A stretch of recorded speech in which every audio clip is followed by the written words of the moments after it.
Okay, guys, I'm sitting here with the wonderful Amanda Warfield. Welcome to the show, Amanda. Thank you, Elizabeth. I'm so glad to be here. Yes, I'm really excited to chat with you. We were literally just starting to talk before hitting record, and I'm like, wait, I'm going to save that whole question for like everyone else to hear because I had so many questions about one thing we were just talking about. Anyway, though, tell everyone who you are, what you do, and who you help in your business.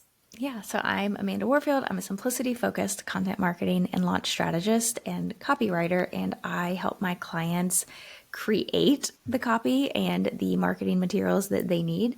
But I also help all of my students learn how to simplify their marketing so that they're not spending all of their time on it, because my mission is to help other entrepreneurs find the time to market their business without their marketing taking over their business. Yes, I love that. And that fits so well with what we're talking about today of like, we were saying this for recording, but like the feast and famine marketing cycle, which I think even without having a definition of that, we hear that and we're like, yes, I can relate to that of like, you market, you get clients. Now you're doing the project. And then the project ends, you're like, oh, wait, I haven't been marketing. I need those clients again. So can you share, I know that's my little, I guess, like definition of it, but can you share like what is the feast and famine marketing cycle that you see entrepreneurs getting stuck in? I mean, exactly what you just said. It's okay, I have to get clients. So you spend a ton of time and effort marketing. And then you get those clients and you get really busy, right? And you have all of this, you know, whether I know you love Dubsado, I love Honeybook, whether you have a CRM tool or not, there's a lot that you have to keep track of with clients. And so you're keeping track of everything. You're doing the work that they have paid you for, right? And that just takes up all of your time and your energy. And so you end up forgetting to market. You have it on your to-do list still, but you never get around to it, right? It's always the thing that falls to the bottom. Well, all of a sudden you turn around and you realize you've offloaded all or almost all of your client projects and you haven't had any inquiries. You have no leads because you haven't been marketing. And so you've got this feast and famine where, okay, I've got a bunch of clients. Now I don't have clients. I've got a bunch of clients. Now I don't have clients because you're not consistent with your marketing. Yes, and this happens in like all different kinds of businesses. My husband and I were talking about in like counseling world, like that happens. Like you get all these leads, and then you like get them with counselors, and then then you have to keep marketing it. Yeah, I mean, we were just talking about that the other night. So I love that, and I know you and I both are very into content marketing. That's actually when I think about my business and like what kinds of marketing I focus on, which we can talk about different kinds of marketing too. But that's been a huge thing for me, and that as a I was also as a content creator, as a business owner who really likes creating content, like being a content creator is like what my like energy naturally gravitates towards, versus like relying mainly on paid ads and things like that. But what would you say content marketing is for someone who's like, wait, I kind of think I do that, or like what actually, how would we define that? So let's take that a step back and first define marketing, right? Because I think marketing is this really vague, overwhelming term for a lot of people. So marketing is simply any efforts or energies you put into getting your business seen and in front of new people, right? So then content marketing is a type of marketing that specifically uses the creation and sharing of online materials like a podcast or a blog or a social media platform or a YouTube channel. Basically, anything that you're creating and sharing specifically online would be content marketing. And the beauty of it, I know you mentioned like you gravitate towards it naturally. The beauty of it for all of us in this online space is that it is a free to low cost way to market your business, which honestly it's a really unique part of content marketing. You can go network and market yourself free to low cost that way, but you still have to put all this time and effort and energy in. You can do content marketing right from your house, which is really exciting.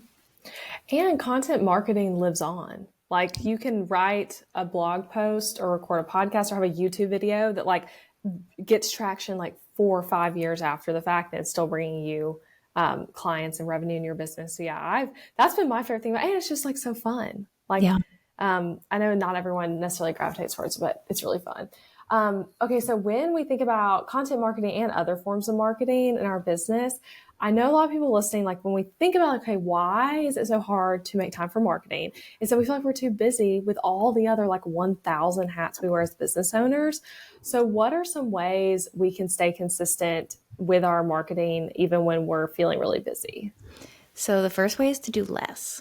We think that we need to follow best practices, right? When we are trying to figure out a new platform or a new whether it's a podcast or whatever, the first thing we do is go to Pinterest and go, how often am I supposed to put out a podcast episode? How often am I supposed to post the stories, right? And then you get an answer this is the best practice. But we don't have to post to best practices in order to see growth in our business. And that's something that I think a lot of us don't realize, especially those of us that are solopreneurs or that maybe have just one really, really part-time team member.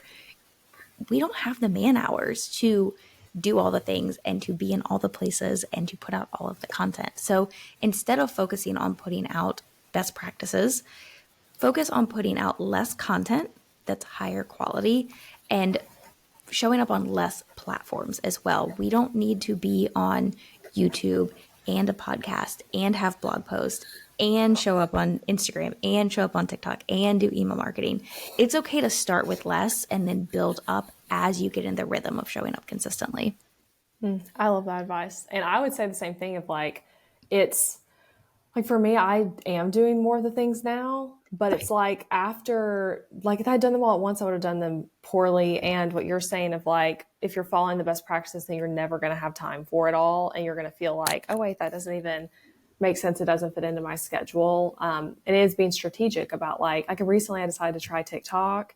And it was like very strategic. Like I wasn't doing it previously for these exact reasons you're saying. I'm like, I know everyone, in 2020 was like, we're all getting on TikTok. And I was like, I'm going to like keep focusing on Instagram and on my podcast and on my email marketing. But now it's like, okay, I'm going to try this out because I do have a little bit more capacity for it after getting like the other stuff figured out. That capacity, right? That's the key is realizing, okay, I have a little bit more mental brain space to take on something else. But instead, what a lot of us do, especially when we're getting started, is we go, okay, where am I supposed to show up and how often? And we try to do it all at once and we burn ourselves out on it. Yeah.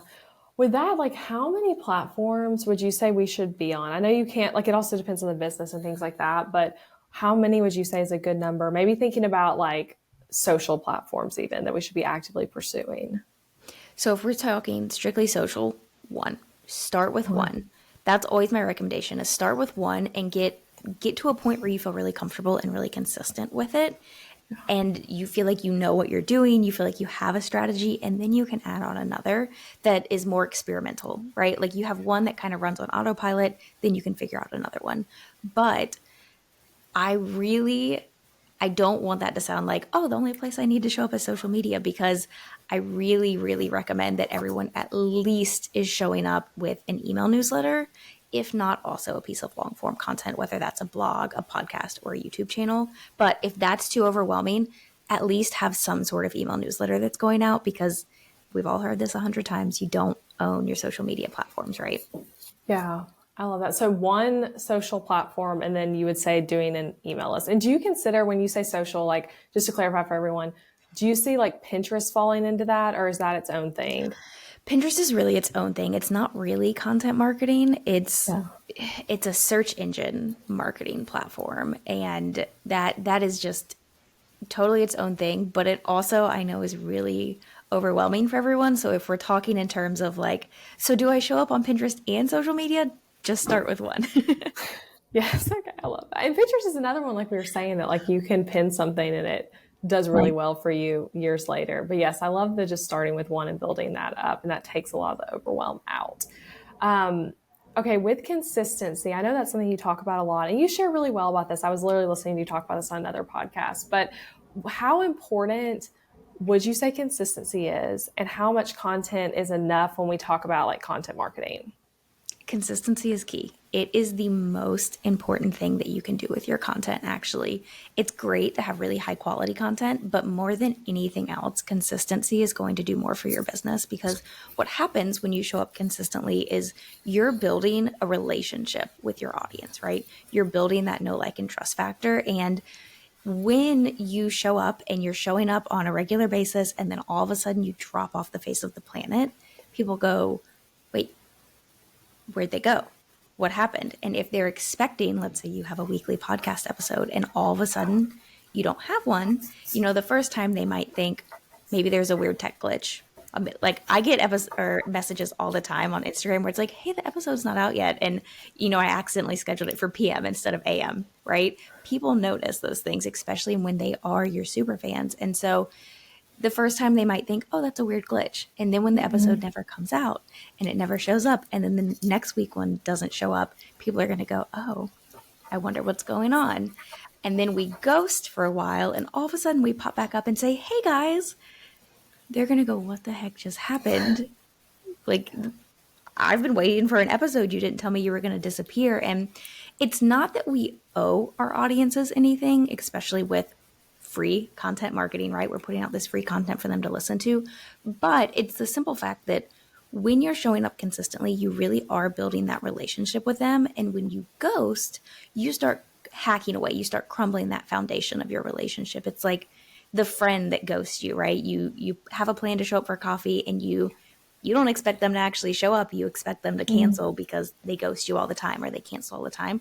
That's kind of how you become when you're not showing up consistently in your marketing. That's a great point. And something I want to add to that because some people listening, I know one thing that's true is that people are listening more than you think, but some listeners might be thinking like, hey, no one's listening to my podcast that closely to notice or care. And that might be true, that like you're not going to get tons of DMs if your episode doesn't air at the exact time it's supposed to on the exact day, but people are noticing they might just not be bothering you about it. It's kind of like one thought I would have with that. And also to add, if you're like, okay, you've decided your audience doesn't care and you maybe are disagreeing with everything you just said, which I agree with what you just said. But if people are thinking like, I don't know if I feel that, consistency is also for you. And setting a schedule is going to help you show up better in your marketing versus if you're, say, starting to blog or podcast and be like, oh, I'm going to just kind of like do it when I can. That likely means you're going to be one of the many podcasts that just eventually stops airing episodes because you didn't ever have a plan. So that's where I think deciding on the game plan is really helpful. And with that too, I think something that can be helpful is like doing a minimal viable product concept. If you're not feeling like you can agree with yourself, okay, I'm airing an episode every Wednesday, deciding I'm going to do that for 6 weeks straight, and then decide if I want to keep going, or decide, do I want to switch to seasons? Do I want to switch to once a month? Like, it doesn't have to be that you're saying every Tuesday for the next 20 years of my life, I'm doing this. It can be an experiment too, but having that like agreement with yourself and with your audience is really helpful. Absolutely, because it's about consistency, not constancy. And so if you set an expectation of, I'm going to put out a podcast episode the first Wednesday of every month, that's 12 episodes, and that's all you need to put out to show up consistently, right? It's not about, again, we don't have to do best practices. We just have to be consistent. And so setting the tone and letting your people know, hey, this is going to be a once a month podcast, or this is going to be a 6-episode season. And then we'll take a break and I'll let you know when we come back for season 2, right? Whatever you choose that you think you can show up consistently for, great. But you have to make that decision, and you have to be realistic with yourself about what that viable product is. Yeah. And with that, if someone decides maybe they thought to start, I can do this every single week, whether it be an email newsletter or a podcast or blogging or whatever it is, what would you say to someone who agreed that like, maybe they said I'm going to start 2 episodes a week or 2 emails a week, and now they're like, oh my gosh, this doesn't make sense for me.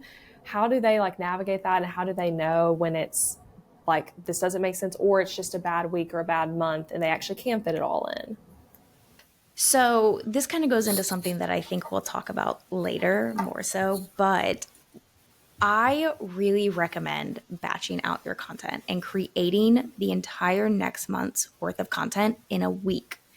And the week is important because if you can't fit a month's worth of content into that week, you're creating more content than you're capable of, because all of our weeks look different. Some of us are side hustlers and we have 5 hours a week. Some of us work full time and we work 30 to 40 hours a week. Whatever amount of time you have, that's your week. And that means that whatever you can get done in, whether that's 5 hours or 30, whatever you can get done, that's how much you can put out for a month. And so that kind of gives you these boundaries of, this is how much I can realistically put out right now. Yeah. So you're saying with that, the content for the whole month for all the different platforms in a week, being able to do that. Okay. That does feel like a lot. Okay. Let's talk about that. Let's talk about batching. I feel like there's so many different ways we go with this. I want to talk to you specifically about podcast batching too, but I know not everyone does podcasting, but first, can you share like your process for batching? Because even I think about when we first met each other like years ago now, I'm like, I've always thought of you as like, hey, you do batching like really well. And that's one of your things. So I'd love to hear like your process for it.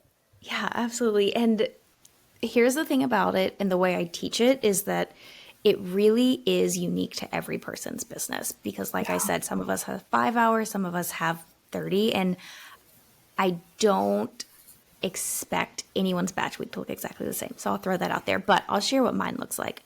So day one, whatever that happens to look like, some of my students, their day one is a Wednesday and they batch Wednesday to Wednesday. Some of them do Monday to Friday, whatever your day one is.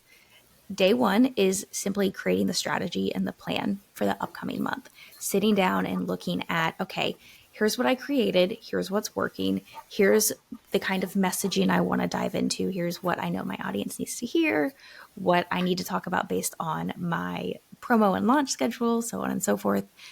Here's what I want to talk about, here's what I've been asked. And you kind of just sit down and figure out what you're posting about and when based on your strategy. Day two is for creating the bulk of your long form content. So whether that's podcast, YouTube, blog, or let's say your email newsletter is your long form content at this time, whatever that is, you're creating that. So you're either writing or recording or, YouTube's also recording. So writing or recording. Yeah. And you sit down and you record or write all of the episodes or blog posts that you're going to put out in the next month. Here's the thing about batching that we tend to get wrong. We think that batching means that we're going to sit down and we're going to write our first blog post, and then we're going to edit, and then we're going to, make it pretty in format, and then we're going to schedule it, and then we're going to write the second one. That's not batching. That's just creating a bunch of content at one time. Batching, you have to break up by step instead of by piece of content. So day two is all about writing every single post. You're not editing. You're not doing anything else with it, or recording every single episode. Then day three is about editing. So whether you're editing audio, video, or the actual written post, that's what you're doing. Day four is for doing all of the formatting type things and graphics. And then day five is repurposing and scheduling. So what you want to do is you want to take that long form content that you've been creating and repurpose it into your email newsletters, if that's not your long form content, and your social media.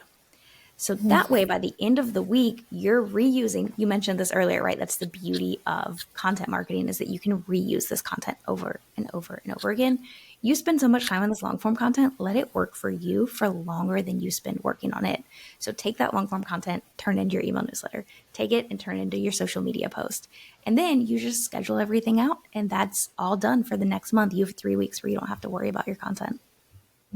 I love that. Thank you for laying that out for us. That's that's super helpful. And I love thinking about how we're starting with like the way you divided that up, and you explained that really well, of that batching is not just doing one thing all the way through and then the next thing all the way through. It's grouping it together, which also is helpful for us from a productivity standpoint of like staying in that mindset. Can you talk about that a little bit, of how batching is helpful to productivity? So there have been studies done. There's a study done by Dr. Gloria Mark, where they found that when you context switch, every time you context switch, you lose 27 minutes out of your day. And so batching works really well because you're avoiding that context switching. So when you go from writing mode to editing mode to formatting mode to scheduling mode, you're context switching 4 times there. And so when you're trying to create 4 blog posts and you're context switching 4 times for each one, that math is a lot in my brain. 12 times 30, 6 hours, you're losing 6 hours. It's not even possible, right? That's 6 hours lost when you still have to do all of the work in one day. It doesn't work, right?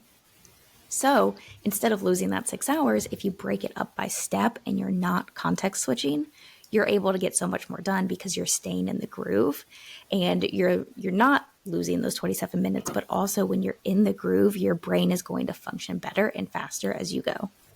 And when I think about like why we tend to want to do that, of just switching between tasks, it's really like not planning strategically what we're going to do that day. Because I have days like that where I'm like, I'm looking at my day, I'm like, I switched between too many things today, and I was losing time and productivity. Then there's other days where I'm like, oh, I stayed focused on that thing and stayed within like task, and I feel more productive and like I accomplished more. But it takes planning to do that, like versus just opening your inbox and like hoping for the best for the day. Really planning your day and your processes. That's so true. And I think that's another reason why batch week works so well is because you're intentionally setting aside that week as the only thing that you're doing. So you know the week before that you've got to wrap up client projects that need to be done the next week, and any deadlines that are going to come up have to be finished beforehand. And so you strategically plan your time so that I know the only thing I'm working on is batching. Yeah. I have two more like big batching questions. So one, when we talked through the 5 days, you had day 3 as editing the content and day 4 as formatting it and graphics. What would you say? Because I know some people listening are like, yes, I'm doing all these steps myself. Some people listening, though, also may have a podcast editor or a YouTube editor or someone who is uploading their blog post to their WordPress blog for them. So, what would those people do with those days in that context? Take time off. I like that. Okay. You just have It'd a be that shorter you're batch handing week. that over to your team and they're also doing it. Would you say, like, are you trying to encourage your team members to do it all on those days too, or would they be doing it more at their own pace? So what I do is I work far enough ahead that I just allow them to do it at their own pace. So for example, if we're going to take into account the people that I outsource to, I record my podcast episodes 2 months ahead instead of 1 month ahead. So as we're recording this, because that sounds really confusing, as we're recording this, it's June. My batch week in June, I was recording August episodes. I hand those over to my podcast editor, and they have until the next month, my next batch week, to hand them back over for my VA to then schedule. Okay. Yeah, so Is it's that like, yeah, confusing? no, I get what you're saying. And that's helpful too. And I think team members appreciate that of like, versus you being like, hey, I'm working on next week's episode, which is how I am sometimes. Um, yeah, I love that. Okay, my second big batching questions, and this is what we were talking about before we started recording. And I was like, oh my gosh, I'm going to wait so everyone can hear us talk about this together. But for people who are podcasters, which there are a lot of fellow podcasters listening, you were telling me that you tend to do 2 weeks a year of batching your interviews versus, just doing a whole lot of different times. And you really are like going all week with interviews. Can you tell us a little bit about like that process and how you plan it and how many interviews and all that? Yeah. So again, the context switching, right? I don't like to interrupt my weeks to have to do interviews for my own podcast. Obviously, it's different when I'm doing interviews like this. I'm happy to do that. But for my own work's sake, I just want to get it done and get it out of the way. And so what I will do is I will choose a week on the calendar, typically about 2 months from when I'm deciding to do it. And then I will start inviting. I roughly invite about 20 people to come be interviewed on my show. And probably should note that I only put out 1 to 2 guest interviews a month. I do guest and solo interviews on my show. And so I only have anywhere from 12 to 24 interviews a year typically. But I'll invite 15 to 20 people. Sometimes people will say, no, like I can't make the time for it right now. Sometimes the week that I've set aside conflicts with people and I'm like, all right, well, I'll circle back next time then. But I set aside that week, I start inviting the people, and then I give them a form in HoneyBook to fill out. And then HoneyBook helps me automate all the different steps that I need to, like, here's what I need to intake, here's what I need to send them, here's all my email templates, all that fun stuff. And then I also use HoneyBook to schedule that week. So they're given what they need. They're given the link. They choose a time within that week. I open up my entire calendar for that week. And then everyone just kind of trickles in and finds their place. And then I'm able to go through once everything's scheduled and I have all the guests and just say, okay, this episode's going to be about this. Here's the questions that I want to ask. This one's going to be about this. Here's what I want to ask. And I'm able to just set all of those up in Trello so that when interview week comes, I'm able to just open them up, make sure that I have everything I need from that guest, which is also listed in my Trello. And then I'm just able to do the interview. And that's all I do that week is I just interview person after person after person. And I have anywhere from 2 to 4 to on extreme days 5, but that doesn't normally happen, interviews throughout the week. And so each day is a little different. Sometimes I have 2 and then 4 and then 1. And, it just depends on how their schedules work out. But I just spend that week interviewing. And do you prep extra days then? So it's like 5 days of interviews, but is there an extra day for prepping the questions ahead of time and then also for post production at the end? I know you have an editor, but even like post production, you're a part of like maybe writing show notes or recording an intro and things like that, or ads and stuff. So what I'll do is after each interview, while I'm doing the interview, I'll take notes, and then I will put any of the notes and any of the links mentioned inside of that Trello card right after it's over. And I will write the introduction immediately so that I don't forget what we talked about. And then the batch week where I'm preparing for whenever said episode is going to be coming out, I'll record the interview then, because I always mention the interview number or the episode number in the intro. And so I wait to actually record it till I know what exact episode it's going to be. But then I pass it off to my VA for show notes and my editor for the actual edits. So I do it all then. And as far as preparing the questions, I typically do it the week before, like the Friday before I start that batch week. I love that. And yeah, just to clarify too, to make sure everyone heard what you just said, this podcast batch week is separate from the content batch week. And it's feeding into that content batch week, because some of these episodes are your long form content that you're working through on day 2. Also, the advice you just gave of writing the intro right after you record the episode, seriously, so wise. Like, everyone who has a podcast needs to do that. I do that as well. And I often, for me, it's going to be that I'm doing the same thing you just said. I write the intro. I write any random notes of like, oh yeah, we got to make sure we cut that thing out. Or like, this was like at this second, I literally wrote on my sheet of paper as we've been talking at 17:06. That's a clip. I'm like, I want to make sure we make that into a clip. So I will make sure to like note that in my notes. But then I also am recording the intro itself closer to time. But if you wait until when the episode is going to air to record the intro, you're not going to remember. And you might think you will, because you're like, oh, I loved that interview. I don't have that many interviews. But it's going to be so much harder, and you're going to find yourself having to re-listen to the episode, and you don't need to do that. It's a waste of your time to like re-listen to it right before then. Well, exactly. If you want a quality introduction to an episode, which you do because that's how people decide if they're going to keep listening, you need to have details in it, right? And if you don't write down what those details are that you really loved about that episode, it's gone. By the time you sit down, especially for me, if I'm doing it months later, I'm not going to be like, I know we talked about email marketing, but what did they say that I really loved? I don't have a clue. I don't remember anymore. And one more batch question with podcasting. Do you ever worry that it's not going to feel relevant when you record something and now it's airing like 20 weeks later?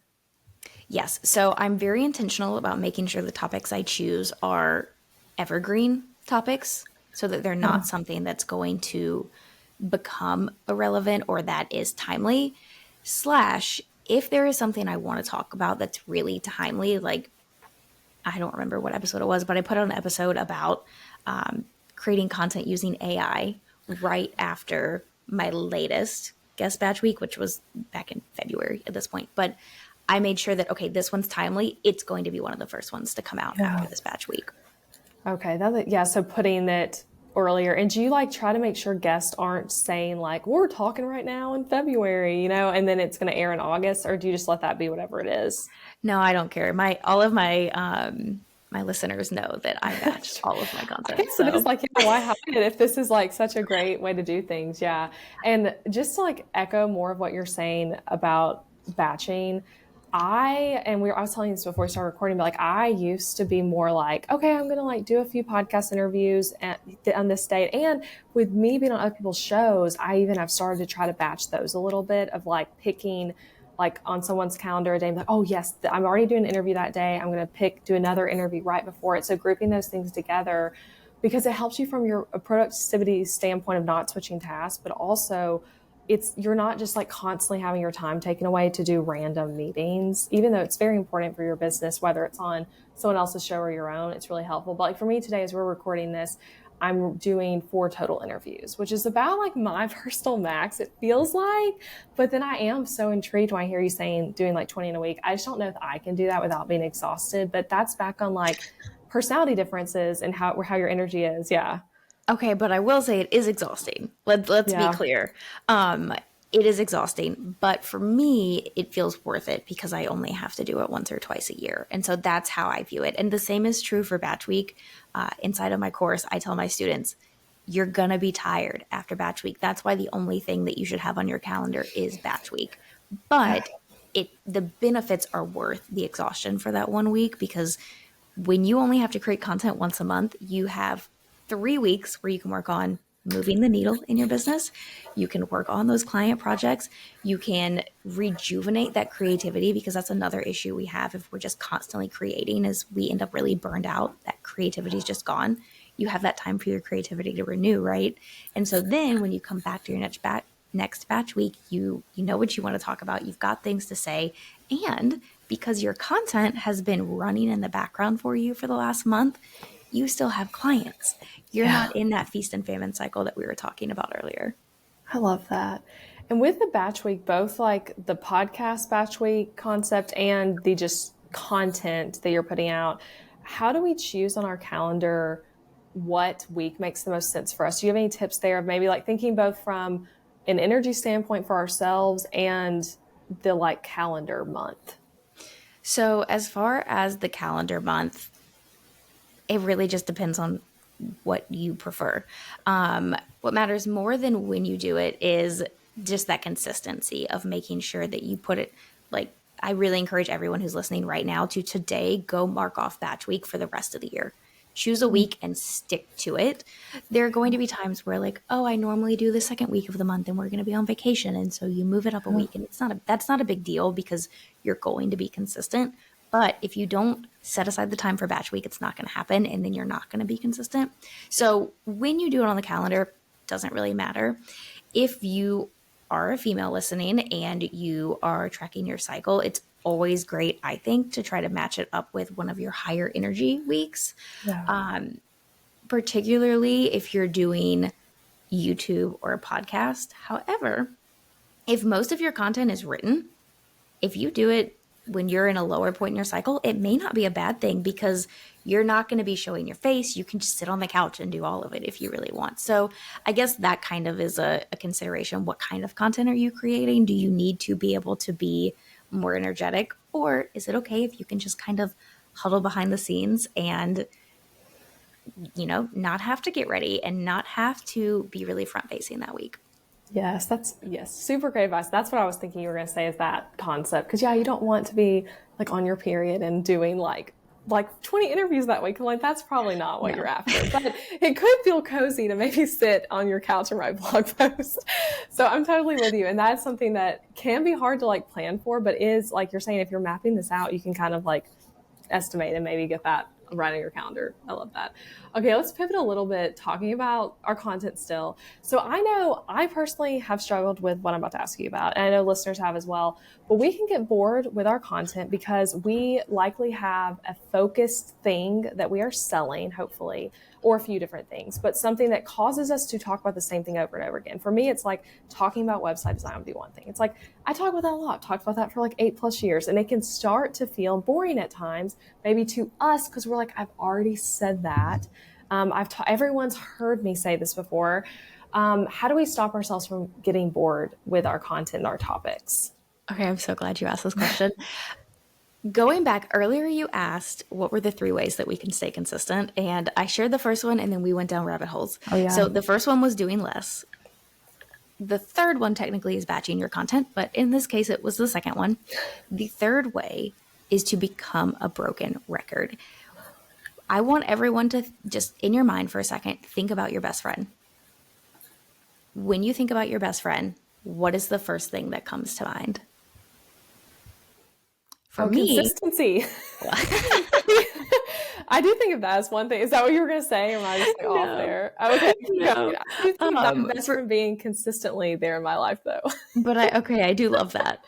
No, what I was going to say is, so for my best friend, I think of California because she's from California and she talks about it all the time.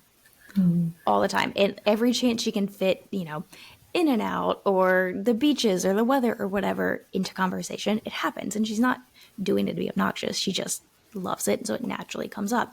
I know that when people think of me, they either think of Disney or they think of my cats because I talk about them all the time. The reason that you associate these different things with people, whatever it was that you thought of with your best friend, is because they consistently talk about it over and over and over again. They're a broken record about it. So, to your question, how do we not get bored? You're going to get bored. And it doesn't matter because your content's not for you. Your content's for your audience, and they need you to talk about it over and over and over again. I've been talking about batching for 3 years now.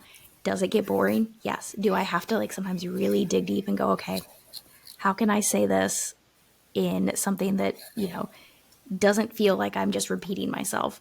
But the thing is, you are, because when you think about it, your content's not for you, right? But also, such a small percentage of your audience sees any given piece of content that you put out. And so I don't have real numbers for this. I have not been able to find them, but let's say that for any piece of content you put out, 5% of your audience sees it. That means that you need to talk about something. That wasn't good math. 20 times. That was not easy in my head. You need to talk about something 20 times before everyone even sees it, in theory, right? On top of that, you've got the marketing rule of 7, which means that someone needs to hear you talk about something 7 to 10 times to take action on it. So you have to, that 20 times 7 to 10, in order to have your people actually hear you enough to take action on it. So you have to talk about something 200 different times before your people are even going to go, oh yeah, I should probably join that course, or I should probably sign up for that service, right? We have to talk about the same things over and over and over again. Yes, I totally agree with you. And I love how you said that our content is for our audience, not for us. And with that, it's like, it does feel easy I had a realization with this like maybe a year ago where I was feeling like I kept wanting to talk about completely new things on my podcast, which I still do, right? But it's like I can talk about the same things. It's not like, oh, you did an episode on episode 5 was on that topic. Now you can't talk about it again. It's like, no, people are discovering you at all different phases. And most people, whether it's a podcast or Instagram or whatever it is, they're not going back through every single thing when they're new. They're looking at the latest, and there is a way to take different angles of it. Well, they can't. It's just, look at the Breakthrough Brand podcast. You have 200 plus episodes. There's just no way for someone to go back and listen to all of them. And so the ones at the very beginning, they're going to probably hear, because you'll have people that'll go back to the beginning, and then you'll have people that'll start from the new stuff. But the stuff in the middle is definitely getting ignored. And you can always do a retake on something. So I know there's a couple from my first few that I'm like, man, there's so much more I would say about this now because I've grown and evolved as an entrepreneur. So you can go back and go, I talked about this on this episode, but we're going to expand on it today because I have new thoughts. And so you can always reuse and repurpose content because people aren't seeing it all. There's just no way.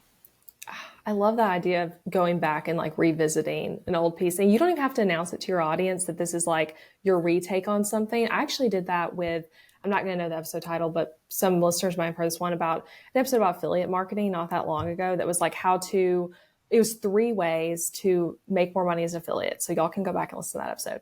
But no one probably noticed that was one of my early podcast episodes. On that episode, though, I only shared 2 ways. And it was very similar. I explained them slightly different, but it was 2 ways on that episode. And I had a 3rd way now because, in however many years, I've changed that up some. But it was a great thing for me. Like, oh yeah, like I love that topic. I think I talked about this before. I couldn't even remember if I'd done an episode on it. And I looked back, I was like, oh yeah, I have talked about this, and revisiting it. And that can be so helpful too, if we're not only bored with our content, but if you're feeling like burnt out with it, of like, I don't even know what to say anymore, looking at some of your old stuff that maybe did well, but you'd approach differently, or it did well and you're like, okay, new people need to see this too. Well, and it goes back to that idea earlier that I said of you want your content to work for you for longer than you spend working on it. So go back to the stuff you've already created and see how you can literally reuse it, because you spend a lot of time on it. It takes hours and hours to create any given piece of content. So reuse it over and over and over again. There's absolutely nothing wrong with that. And people think, oh, well, my audience will notice or they'll get bored. But how many times have you reread your favorite book or rewatched your favorite movie and found something new? I know that there are books that I read every summer over and over and over again. And every single time, I've done it for 10, 15 years now. Every single time I find something new because the more we listen to or watch or read something, the more we find. Yeah. With that, how would you maybe tell someone directionally how to pick old pieces of content to repurpose? Maybe let's talk about like Instagram or TikTok type of content. And when we repurpose it, do you think it should be that we're reposting it exactly as it was, or like changing, like using the same concept, but changing like the video and the reel and that sort of thing? I think that depends on how much time you have. So there are two different instances where you would really think about reusing and repurposing. One case is where, let's say you planned for a batch week and then your toddler ended up sick and you're like, I don't have time to do a full batch week. That's a great time to literally copy paste content that you used before and just reuse as is. And it gives you a chance to put up stuff that has already gone up so that people can see it again without you having to sit there and go, I've got to create something totally new. On the other hand, maybe you're in that I'm feeling bored and I don't really know what to talk about. I don't know how to say this in a fresh new way. Maybe in that case, you go to something you've created before and re-upload the same text with a different video or the same video with a different text kind of thing. So in that case, you might have more capacity to change it up. But in the other case, if you just don't have the time or energy or batch week doesn't happen for some reason, you just copy paste and use as is. Yeah. And talking about podcasting again, you can do that with podcast episodes, re-airing an episode exactly like it was originally, but with like a fresh intro, maybe even trying a fresh title on it that's a little bit of a different take from the original, but telling people like, hey, this originally aired this date. I'm re-airing it. You don't have to say why, but just like, thought it was a really great episode.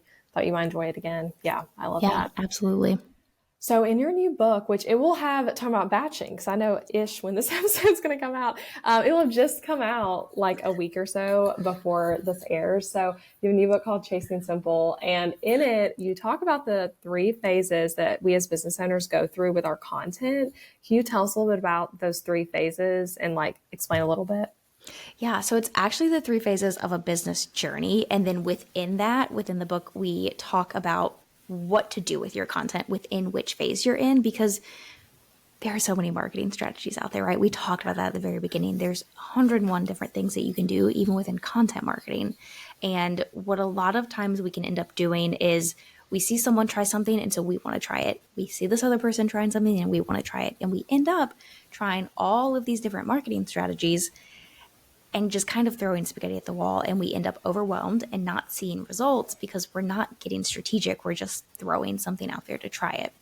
So an entire section of the book covers, okay, if you're in this phase of your business journey, these are the type of marketing strategies that are going to work best for you. If you're in this phase, these are so on and so forth. So just a little background for everyone. But the first phase is the content creator phase. This is a phase that actually not everyone goes into. I know you started your business really intentionally. You knew you were going to be starting a business.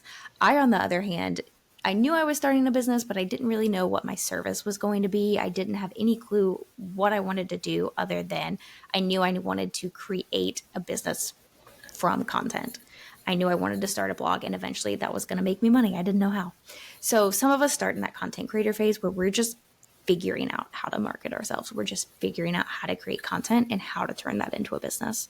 Then you've got the foundation builder phase, which is where some people start, where I want this ish to be my service. I don't know exactly what it'll look like in the future, but I know that I have this specific skill and I can turn it into a service or an offer.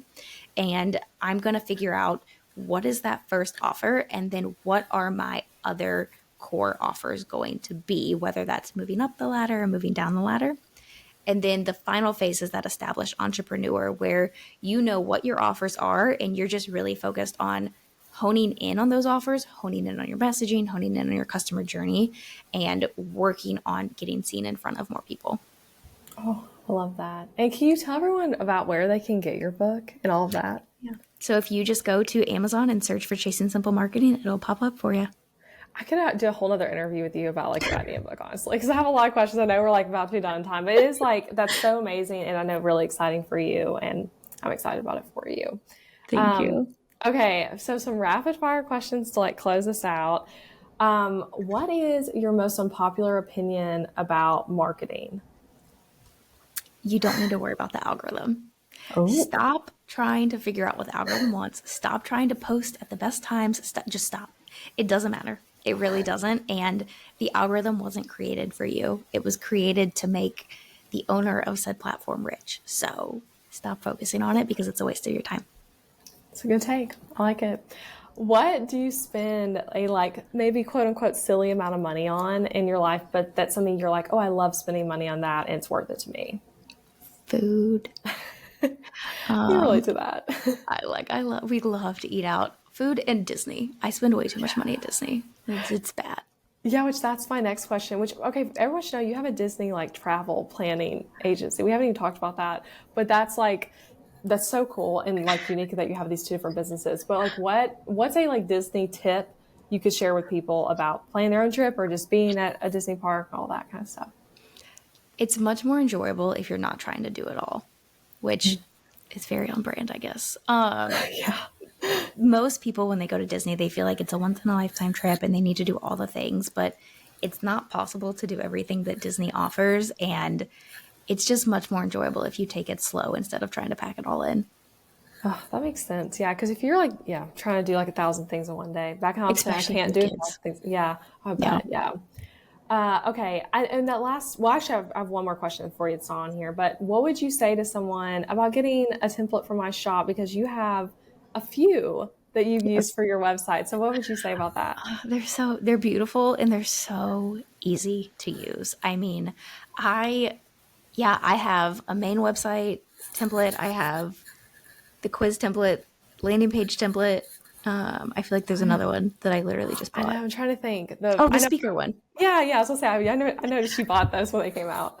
Yeah. Oh, yeah. I was like, oh no, I need all of these. Immediately purchase. No, they're so easy to use. I mean, I originally bought a website template 2021, maybe end of 2021. I don't totally remember, a while ago, and set my whole website up. It was great, awesome. And then I finally invested the money in a professional brand because I had been struggle bussing with one I put together 5 years ago, which was it was terrible. And I went away last month, actually went to Disney for a week and holed myself up in the hotel room there and completely redid everything with the new branding. And it was just so nice to have your templates because over the however 2 years since I originally got it all set up, like I've changed things out. And it was just really nice to be able to go back to the base template and go, okay, what is this supposed to look like? How can I make it go back to what Elizabeth did and then put the new branding in so that it looks clean and that it looks right? And I'm not a visual person. Anyways, I could go on and on about your templates, but if anyone wants to chat more about them, I can sing their praises in my Instagram DMs if you want. I love that. And I love that you went to Disney to work on that. How fun of a I like an needed inspiring to get place away. for you. Yeah, to be like working on that. That's awesome. Okay, the last question I didn't give you ahead of time. You're like such a like avid reader. I mean, I know we're friends on Goodreads and your like book goal is like 100 this year. You're already at 51. I think I was looking at what you're I love looking at what other people are reading because it gives me ideas. Look at your profile. It's like Amanda's reading 6 books right now, and she just finished reading these other like 10 books. So you read a lot. So I guess it's kind of a two question, but like how for someone who's like, oh, I'd love to read more because I love reading. How do they make time for it? And then also, what are you enjoying reading right now? Okay. That's so funny that you knew that. So excuse me. I do a lot of reading in the cracks of the day. So like a lot of those times when someone would typically pick up their phone to scroll TikTok or something, I'm picking up my Kindle instead. So, when I'm eating breakfast or I'm eating lunch and I'm sitting there by myself, instead of scrolling on my phone, I'll just pick up my Kindle and read a couple pages. And you're reading When on an actual Kindle, not on your like iPhone, or on do my you do Kindle, both? yeah. Okay. Yeah. I have, so, I mean, sometimes I'll do both because sometimes when I borrow books from the library and I run out of time, I have to stick my my Kindle on airplane mode. Gosh, I do And that all the time. That's such a good hack. I literally finished a book yesterday that I read most of it on airplane because it got taken from me. yeah, I don't know if that's like okay or not, but I do it. Yeah, I do too. It's so sometimes then if a new book comes in, because I always have fiction and nonfiction going, and of course the fiction gets consumed a lot faster. Yeah. So sometimes I'll read that on my phone, but normally I just have my actual Kindle. And then I read, to fall asleep each night. I don't know. I spend a lot of time reading. It's my go-to hobby for sure. And are you reading any audiobooks or is it all like mostly No, Kindles? it's all like reading Yeah, with my that's eyeballs. crazy. I mean, I'm impressed and I love it and I'm inspired because my book goal this year is way lower than yours, but Goodreads tells me I'm like 6 books ahead. So I'm like, yes. And it is so fun. And I also mostly am a not audiobook, but I have done a few audiobooks this year and it's been fun like trying that. I definitely like, for me, I think reading's a coping mechanism. So anytime I'm like stressed and need to like just be done with stuff, that's what I do. I just retreat and I either go sit in the hammock or I go to the bathtub and take a hot bath and read. Like it's a coping mechanism for sure. So it's like, how healthy is that? I don't know. I know you like rereading stuff too, which is fun. I What's do. a favorite read though? That was my other part of my question that maybe you've Oh read yeah. recently. If you can remember even off the top of your head, it's okay if you can't. It's funny because my husband will walk in as I'm reading something and ask what I'm reading, and I don't know. I Yeah, you're just I reading do something. so much. Right now I'm reading Rest is Resistance, and I cannot remember the author's name, and that makes me feel terrible. But it's so good, and it's all about how we are taught in this capitalistic society that we have to just grind all the time. And I personally have had some health issues because of that. And because I have issues with finding my worth and my work and my productivity. And so it's been a very eye opening and enlightening book. Okay, I'll have to check that out. I did see that too when I was looking at your profile. So, like, okay, I'm wondering which one she's going to say. Yes, that's awesome. Okay, I loved this end of our conversation. Will you tell everyone where they can find you and best places to connect? The best place to connect would probably be over on Instagram. I'm at Mrs. Amanda Warfield. But if you want to know more about what I do and other, marketing thoughts that I have, the book Chasing Simple Marketing or my podcast Chasing Simple would also be two great ways. Yes, awesome. Well, thank you so much. I loved this. I learned a lot, and I'm sure listeners as well. Thank you so much for having me.